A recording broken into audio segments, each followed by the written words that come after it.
I'd like to welcome everyone to this RootsTech Connect session, exploring runaway slave ads in African American research. My name is Bernice Alexander Bennett. Runaway slave advertisements provides a window into the realities of slave life, including the master-slave relationship, the cruelty of slavery, skills and trades that utilize slave labor, and possible destinations of slaves who escaped. What I will be providing you today will be examples of slave ads, a call to action, and resources. So let's start off with this slave ad. $300 reward. Ran away from the subscriber on Monday the 17th. This is a slave ad for Minty Ross. Her name is actually now known as Harriet Tubman. Now, this slave ad was placed in 1849 by Eliza Ann Broadus in Dorchester County, Maryland. So let's look at what's on this ad. Harry, age about 19 years. Ben, age about 25 years. And Minty, age about 27 years. Now, what's interesting about this ad, and you'll see this, that reward is there, but this reward is broken down into additional dollars. $100 reward will be given for each of the above named Negroes if taken out of state, and $50 if taken in the state. They must be lodged in Baltimore, Easton, or Cambridge jail in Maryland. Now, I made a decision back in 2019 that I wanted to learn more about the life of Harriet Tubman. And here I am in front of a mural, which was at the Harriet Tubman Museum and Education Center in Cambridge.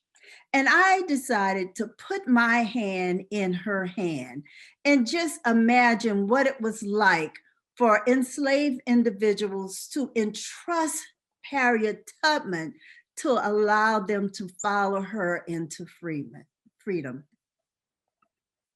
I learned more about Harriet Tubman's life in the Underground Railroad Visitor Center. And this visitor center gave me a very big overview of exactly what was going on during the time of Harriet Tubman's enslavement and the lives that she made a difference with. Another slave is Frederick Douglass. He was also a runaway slave.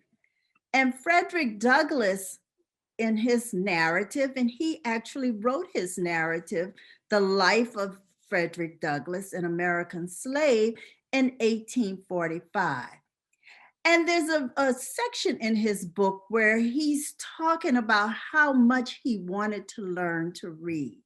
And so he met these young boys and they knew how to read. And he said to them, "You will be free as soon as you are 21, but I am a slave for life. Have not I as good a right to be free as you have?" Well, this is what it was all about when you're talking about someone running away. And I also visited Frederick Douglass statue at the Talbot County Courthouse in Talbot, Maryland. Well, when I spoke of some writings, there's also the first fugitive slave narrative. And this is the first fugitive slave narrative written by William Grimes, of the runaway slave. And you'll see here the photo of his great-great-great-granddaughter, Regina Mason. Many of you probably had an opportunity to talk to Regina at RootsTech last year or the year before, where she actually talked about the life of William Grimes and also the film that she developed, that would show her journey as well as his journey. But what we do find is that many who have ran away do not have that opportunity to share their narratives. So let's go back and look at a timeline that was put together by the Library of Congress. Hundreds of thousands of individuals attempted to flee bondage prior to 1865. But by February 1793, the first Fugitive Slave Act was enacted into law, and it required that the local governments of free states to enforce the capture and return of runaway slaves to their masters. Now, this sparked outrage in the northern states. They tried to circumvent this law. However, this law meant that you would have people out there ready to capture and return runaway slaves. Well, this law was amended in 1850, and it was called the Compromise of 1850. Unfortunately, it enforced even harsher penalties for those who interfered with the capture and return of runaway slaves. And if any of you had the opportunity to see the film Harriet, which depicted the life of Harriet Tubman, there was a scene in which one of the abolitionists was saying to the people in the courtyards, look, the Compromise of 1850 has passed. You can be recaptured. You can be sent back into bondage. You must run. You must leave Pennsylvania, go further north, go to Canada. So there's an estimated 200,000 fugitive slave ads that appear in US newspapers. So why did they leave? Well, they left because of unbearable abuse. Now, this abuse was physical as well as mental abuse. They wanted to escape oppression, and there was this strong desire to reunite with family members. Freedom, freedom, that's what it was all about. It was freedom. And when I spoke of this unbearable abuse, as you can see, this man is scarred. He's scarred from whippings. And then you see children and the mothers and others picking cotton from sunup to sundown. Well, this is why they wanted to escape. They wanted to have a life of a free person. But there was a great deal of resistance. Now let's talk about what this resistance looked like. They rebelled and refused to work.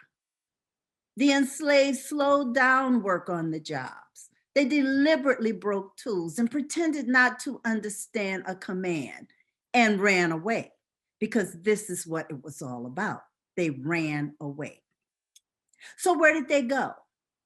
Isolated back countries, dense forests, bayous, swamps, Indian territory. They formed maroon communities, urban communities. They went there, they blended in with free people of color, and they also obtained support from sympathizers. Some just went up north and they ended up in Canada.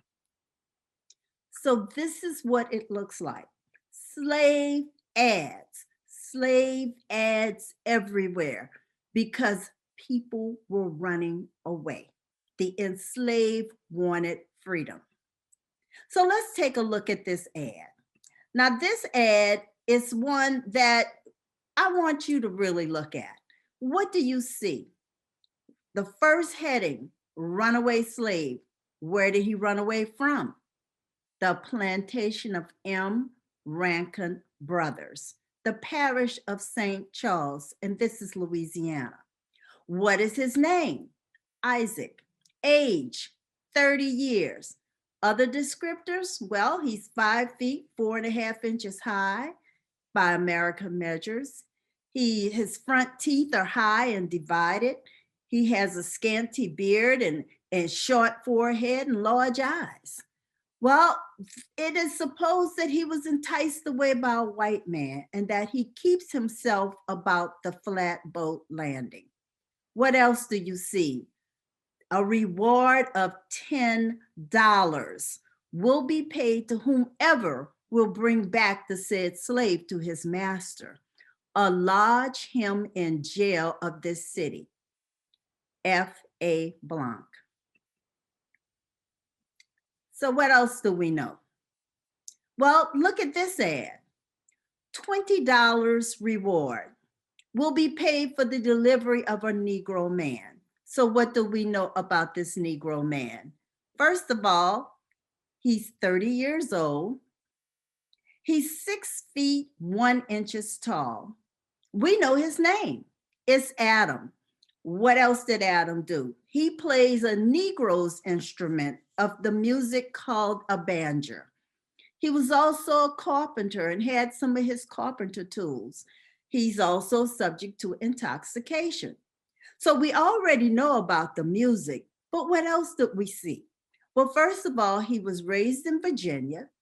He was sold to a John Allen, and he was also in Kentucky. $50 reward to a white person that's giving him a pass.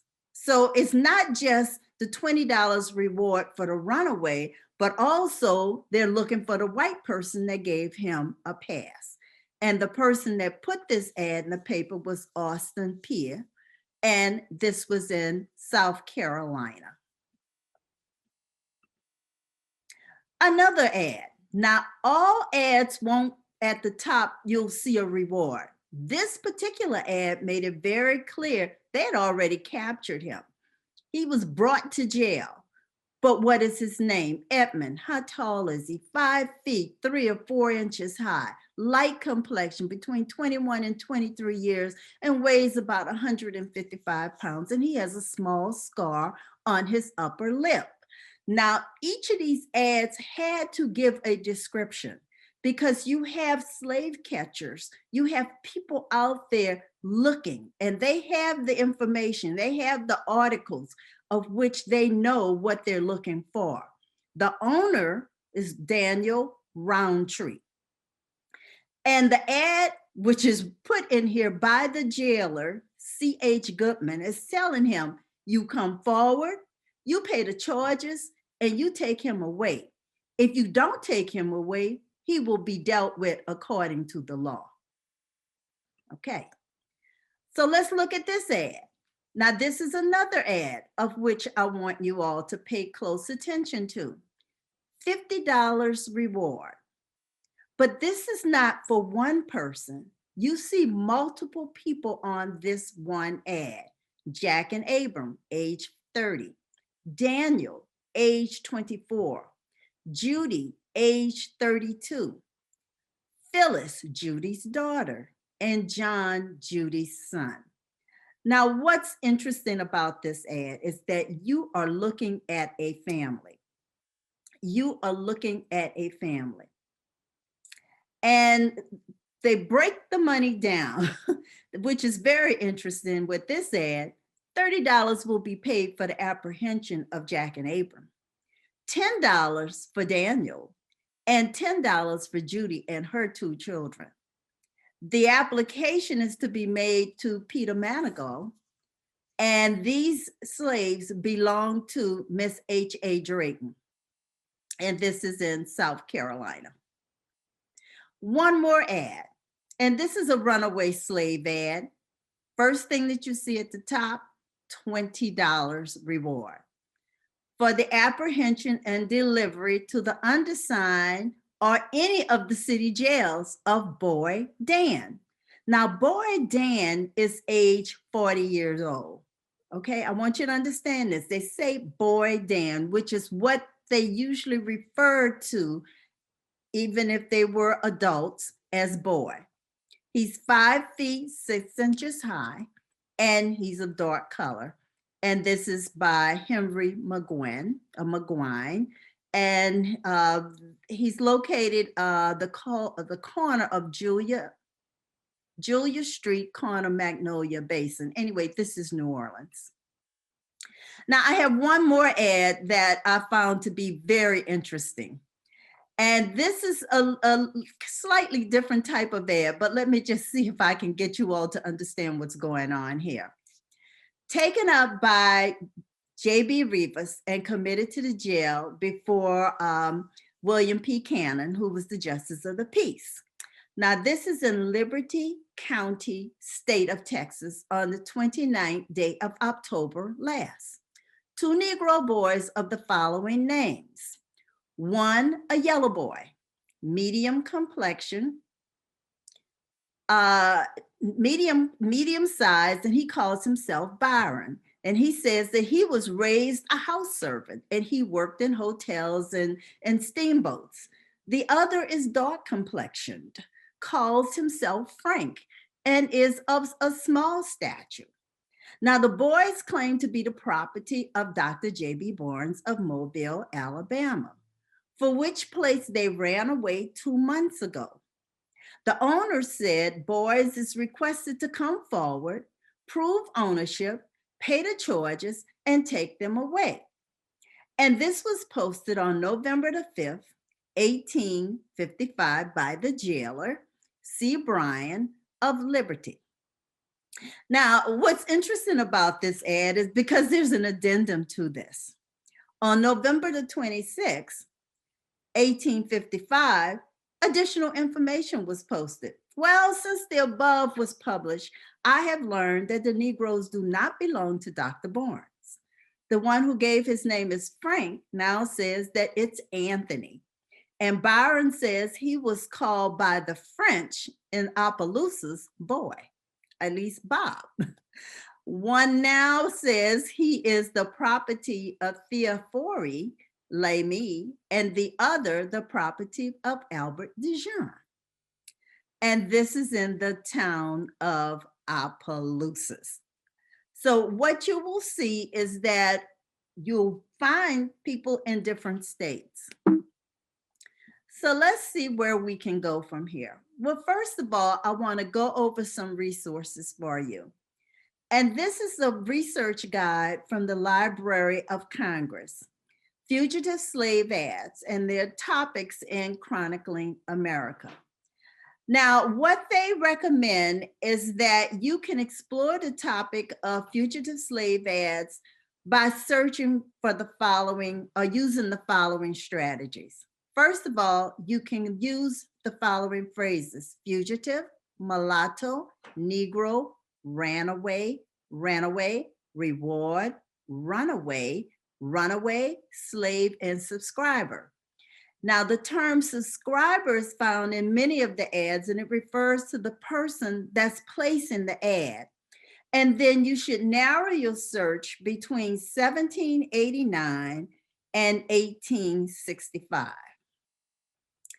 Another runaway resource that you could use is the North Carolina Runaway Slave Advertisements. Now, this is a database that has over 5,000 ads in it, 5,000 items from North Carolina newspapers from 1751 to 1865.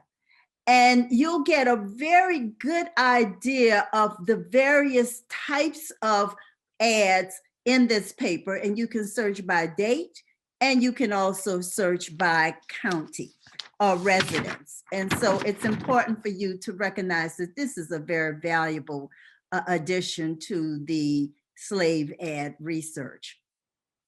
Now, this is another database, and it's the Freedom on the Move database. And Freedom on the Move is managed by Cornell University. And it's rediscovering the stories of self-liberating people. It's a database of fugitives from American slavery. And they have over 30,000 plus ads on this particular database. And it can be accessed and used by genealogists, scholars, students, citizen historians, but there's so much for you to learn from this particular database. The next database is the Geography of Slavery. And you have about 4,000 advertisements of runaway slave ads and indentured servants. And it's drawn from newspapers in Virginia and Maryland, and it covers the period 1736 through 1803. Also, there's another database, and this is the East Texas Digital Archives. And what I found very interesting with this Texas Runaway Slave Project is that you can search several different ways. You can search by location, and you can search by the runaway slave's name. And it's interesting because you'll see, you know, you have 82 Henrys and 82 Johns and 66 Georges, but you can actually search by name. Not only that, but you can search by the location of the slave owner. And I want you to understand that although this is Texas, you can find people from other states. Arkansas, for one, Louisiana, and because I was searching in Louisiana, I wanted to go in and see how many enslaved individuals managed to make it to Texas. This is a big state to run into, plus Louisiana does border on the Texas border. I also want to just encourage those of you to listen to my radio show, and it's a Blog Talk radio show, because this young man, Jerome Gaines, made a decision that he would actually look at some of the slave ads in his own community of Edgeville. And he put together a publication called The Runaways, Edgeville. This is exactly something that all of you can do. Go into your communities and look at the ads in your communities. So this is my call to action. Each of you should select 2 runaway ads using the databases that I've presented to you and answer the following questions. What was the amount of the award? When did he or she run away? What was his or her name? What did he, she look like? What may be the motivation for this person to run away? What do you think the runaway, or where do you think that person is trying to go? Does the ad provide any clues that the runaway planned their escape, and who placed the ad? Now, there's several other things that you can do as you go through these ads, but that's my call to action to you. This is a list of all of the resources, all of the databases. And since you will have an opportunity to go back and look at this presentation again, I also want you to know that I did provide you with a handout so that you could go directly to these various databases, download them, and then study the various ads. This is an important piece of research that will help you understand what life was like during slavery and why people ran away and where did they run. Thank you so much for listening to this RootsTech Connect session, and I look forward to chatting with you in the chat room.